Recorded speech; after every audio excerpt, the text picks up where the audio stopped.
C. Joseph Vijay எனும் நான்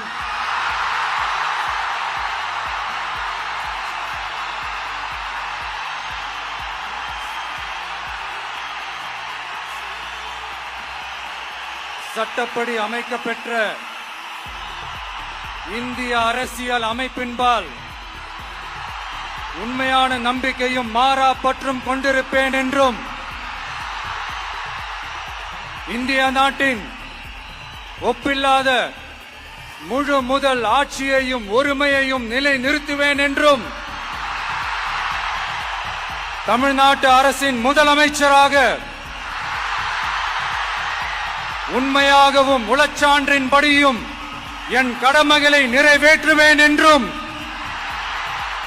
அரசியல் அமைப்பிற்கும் சட்டத்திற்கும் இணங்க அச்சமும் ஒருதலை சார்பும் இன்றி விருப்பு வெறுப்பை விலக்கி பலதரப்பட்ட மக்கள் அனைவருக்கும் நேர்மையானதை செய்வேன் என்றும் ஆண்டவன் மீது ஆணையிட்டு உறுதிமொழிகிறேன்.